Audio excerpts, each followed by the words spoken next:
Bob. Hello, Vince. How are you? Great to see you today. Thank you. Great to see you. You know, I'm always excited when I get a chance to talk to you because you're such a busy man. You're so successful. In my eyes, you're an icon in our industry. We only have a few minutes this morning, but I want to ask a couple of questions about where you think we are in New York City real estate as far as multifamily housing is concerned, affordable housing. You know, what the mayor has recently announced a couple of months back, I think, City of Yes. Are we actually getting there with affordable housing? Well, those are two very, very different issues. They overlap a little bit, but City of Yes, I think, has been a tremendous success so far. We've increased density. It's creating a lot of activity in the development market, which is up significantly, and that's a good thing. But on the housing front, we absolutely need more housing at every level of the income strata. And unfortunately, a lot of the policy relative to housing, it does nothing but reduce the incentive for the private sector to invest in the housing stock, reduces the incentive to build new supply. 485X is completely misguided and a complete waste. There have been 22 building applications approved since 485X passed.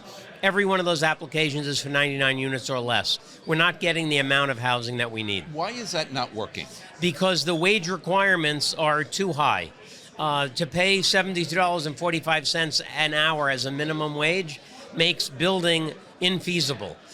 So when you have a program where you're trying to appease everybody instead of addressing the root issue, you end up appeasing nobody. And so we're not getting the housing that we really need. Now, I get a lot of your emails, obviously, throughout the week, sometimes a couple a day, and I look forward to them. I do have a client who I'm trying to coerce into buying something like what you're selling. How is that going? Multifamily, everybody talks about multifamily. Is there enough of it? Do we need more of it? And from a price point perspective, where's the sweet spot in that, in that arena? Yeah, well, Vince, we need more housing for sure. I mean, the solution to all of New York's housing woes, the housing crisis, is more supply. Look no further than the pandemic. We had so many people leave Manhattan that vacancy rose dramatically. Vacancy rising is like supply increasing.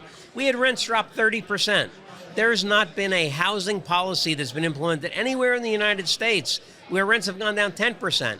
We had rents go down 30%. If that is not a case study on why we need more housing, I don't know what is. We need to bring back the old 421A. The 485X is not working. 485X is not. 421A was my, ticket to fame when I was selling brand new condo developments way back when.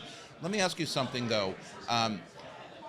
This whole interest rate drama on the residential side, how does it affect the commercial side? Are buyers kind of sitting back saying, well, I don't know, should I pull the lever, should I not, should I wait? And then, what are they waiting for? Yeah, well, in the commercial market, interest rates definitely have an impact. I think people who are waiting for significant drops in interest rates are going to be waiting decades because the reality is the 10-year treasuries, a 50-year average is 5.4%. We're opening at about, I think, 428 this morning. That is relatively low on a long-term basis. Now, it's high compared to where we were, but interest rates were too low for too long. It created a lot of misconceptions about where rates should be. I think rates may come down a little bit, but they're not going to come down precipitously. Now is the time to buy. If you're a buyer and of investment property, now I think is the best buying opportunity we've ever had in New York. I agree, and what a lot of people don't understand is when those rates came down post-COVID, it was for a reason, to kind of jumpstart our industry, get us back in business. But we all know how buyers are, whether it's commercial or residential. They stick on something, and it's like, well, what used to be 3.5% doesn't work.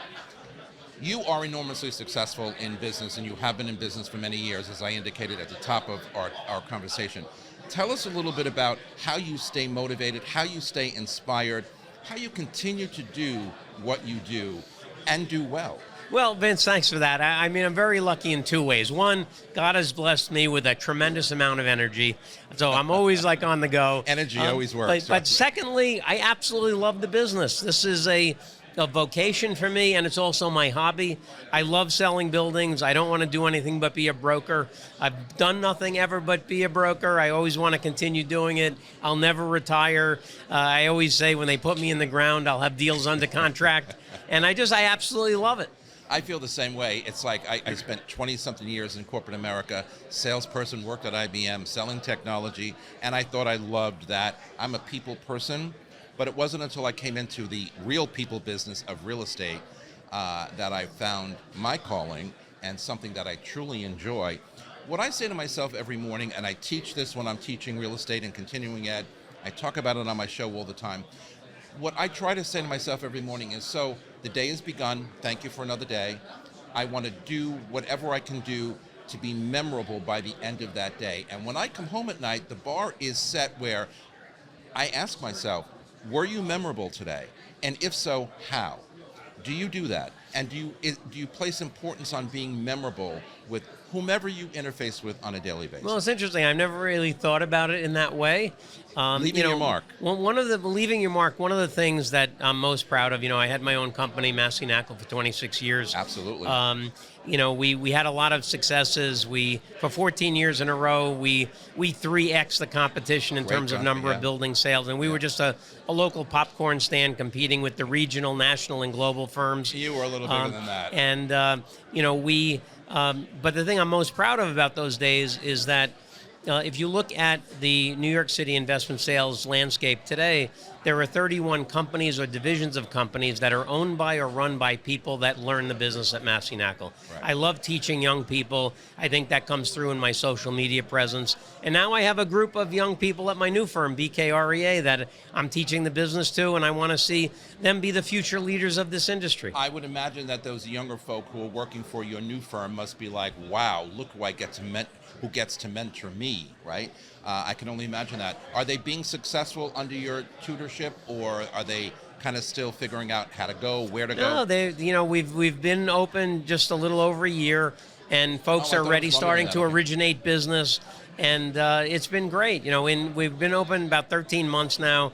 Closed 9 deals, $200 million worth of stuff. We have 47 exclusives, $2.5 billion of properties, mostly land and redevelopment opportunities. And a lot of the business is being dug up by our young folks. They're doing a great job. I'm not going to ask you my normal last question, like what's next for you. I think I got the answer. You're sticking with what you do it well, you are successful. That's quite a lot of numbers you just put on the board for 1 year in the business. But again, that goes back to your success in the past. Bob, always a pleasure. Vince, so great to see you. Thanks for having me on. Thank you.